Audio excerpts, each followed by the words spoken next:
बिस्मिल्लाहिर्रहमानिर्रहीम। आज का जो हमारा मसला है वो क़ज़ा नमाज के बारे में है कि इंसान है ज़िंदगी में अगर नमाज कहीं क़ज़ा हो जाए तो उसे दोबारा किस वक़्त पढ़ना है और किस तरह पढ़ना है और उसकी नीयत कैसे करनी है। तो इस बारे में अक्सर लोग परेशान रहते हैं। तो सबसे पहले ये याद रखें कि नमाज को क़ज़ा करना ये एक गुनाह कबीरा है, जो कि अल्लाह ताला से तौबा व इस्तिग़फ़ार करना ज़रूरी है और साथ साथ उसको क़ज़ा करना भी ज़रूरी है।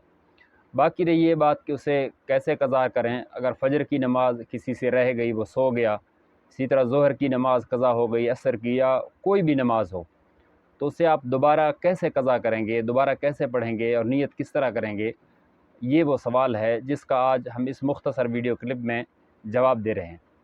तो याद रखें, अगर किसी शख़्स से कोई नमाज क़ज़ा हो जाए तो वो उसे अगर दोबारा पढ़ना चाहे तो वो 3 औक़ात के अलावा किसी भी वक़्त पढ़ सकता है। वो जो 3 औक़ात हैं वो ये हैं।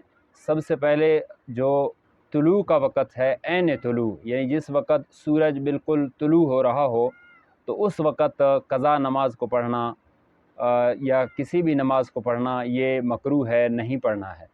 और इसी तरह ज़वाल के वक़्त, यानी सूरज बिल्कुल जब सर के ऊपर आ जाए तो उस वक़्त नहीं पढ़नी नमाज।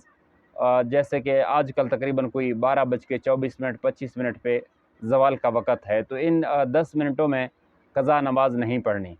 ये 2 हो गए।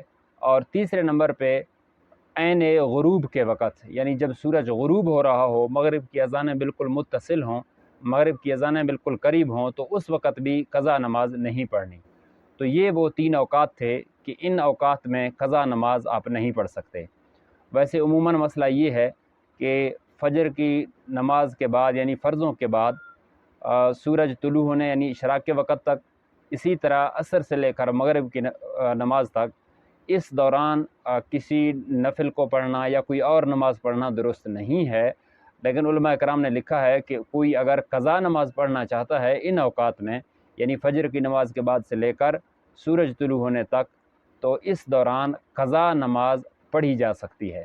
असर के बाद भी आप पढ़ सकते हैं, फ़जर की नमाज के फ़र्ज़ों के बाद भी आप पढ़ सकते हैं। अलबत्ता बेहतर ये है कि आप घर में या किसी ऐसी जगह में पढ़ें ताकि कोई देख कर ये शुबहा ना करे कि ये कोई नवाफ़िल पढ़ रहा है या कुछ और पढ़ रहा है। तो बाकी रही बात, अगर आपसे फ़जर की नमाज क़ज़ा हो गई, उसका तरीका आसान है कि सूरज निकलने के बाद आप 2 रकात सिर्फ़ फ़र्ज़ों की नीयत बाँध लें। आप ये नीयत करें कि मुझसे जो नमाज क़ज़ा हो गई, मैं उन क़ज़ाओं को अभी अदा कर रहा हूँ, यानी 2 फ़र्ज़ जो आज सुबह के मुझसे रह गए, मैं दोबारा उन्हें अदा कर रहा हूँ। तो सूरज निकलने के बाद वो शख़्स नमाज़ पढ़ सकता है 9 बजे, 10 बजे, हत्ता कि 12 बजे तक, जैसे मैंने बताया ज़वाल के वक़्त से पहले पहले तक पढ़ सकता है। इसी तरह ज़ोहर के बाद से लेकर असर के बाद पढ़ सकता है, मगरिब के बाद, इशा के बाद, ग़र्ज़ किसी भी वक़्त वो पढ़ सकता है। लेकिन एक बात वाज़ेह रहे कि जब सूरज निकल जाए उसके बाद अगर उस दिन की फ़जर की नमाज क़ज़ा हो गई हो, तो उलमा कराम ने लिखा है कि वो शख़्स सुन्नतें भी पढ़ सकता है। उस दिन की सुन्नतें बेहतर है कि वो पढ़ ले। अल्लाह ताला से उम्मीद है कि उस दिन की सुन्नतें उसकी अदा हो जाएंगी। वैसे सुन्नतों की क़ज़ा होती नहीं है, उस दिन की जो रह गई हों, तो उस दिन की फ़जर की नमाज की सुन्नतें वो शख़्स पढ़ सकता है। और फिर उसके बाद मसला ये है कि इसी तरह अगर ज़ोहर की नमाज क़ज़ा हो जाए तो उसे असर के बाद ये शख़्स पढ़ सकता है, मगरिब के बाद पढ़ सकता है। इसी तरह असर की नमाज अगर क़ज़ा हो जाए तो मगरिब के बाद, इशा के बाद, किसी भी वक़्त वो पढ़ सकता है। हाँ, एक ऐसा शख़्स है कि वो अभी माशाअल्लाह नमाज़ें पढ़ने लगा है, तो उसको ये फ़िक्र लाहिक हुई कि मैं इससे कबल बहुत सारी नमाज़ें क़ज़ा कर चुका हूँ, तो वो नमाज़ें मैं दोबारा किस तरह पढ़ूँ। तो उसका हल बेहतरीन है और आसान हल है।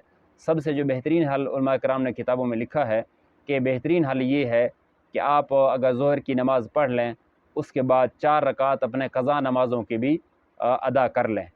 यानी नीयत ये करें कि मुझसे जो पहली ज़ोहर की नमाज़ क़ज़ा हुई थी, मैं वो 4 रकातें पढ़ रहा हूँ। इसी तरह असर की नमाज़ पढ़ने के बाद फिर 4 रकातें असर की पढ़ ले। यानी हर नमाज के बाद सिर्फ़ और सिर्फ फ़र्ज़ पढ़ने हैं क़ज़ा नमाज़ों के जो उससे क़ज़ा हुए हैं। बेहतरीन तरीका सबसे ये है और ये तरीका आसान भी है। एक और तरीका भी उलमा कराम ने लिखा है, वो ये है कि आपको जब भी फ़ुर्सत मिल जाए, जैसे छुट्टी का दिन हो, मसलन इतवार का दिन है, कोई शख़्स जो है वो किसी को छुट्टी है तो वो फ़ारिग है, تو وہ شخص آدھا گھنٹہ، پونا گھنٹہ یا 1 گھنٹہ متعین کر لے، اس میں صرف اور صرف یہ شخص قضا نمازیں پڑھ لے۔ اسی طرح کسی کو جمعے کے دن اگر چھٹی ہو تو وہ شخص آدھا گھنٹہ، پونا گھنٹہ یا 1 گھنٹہ مقرر کر لے کہ اس میں صرف اور صرف یہ شخص قضا نمازیں پڑھے گا، تو وہ اس آدھے یا پونے گھنٹے میں پہلے ظہر کی نماز جو ہے وہ پڑھ لے قضا، صرف 4 رکعتیں، اسی طرح عصر کی، مغرب کی، یعنی مسلسل یہ شخص مسلسل جو ہے وہ صرف قضا نمازیں پڑھتا رہے، تو اس سے بھی انشاءاللہ قضا نمازیں بہت جلدی کور ہو جائیں گی۔ تو اللہ تعالیٰ سے امید ہے کہ استغفار کے ساتھ ساتھ یہ نمازیں قضا کرتے ہوئے، نمازیں جو قضا ہوئی ہیں، جو بڑا گناہ ہوا، اس سے اللہ تعالیٰ معاف فرمائیں گے۔ اس مختصر ویڈیو کلپ میں ہم نے آپ کو قضا نماز کے پڑھنے کا طریقہ بتایا۔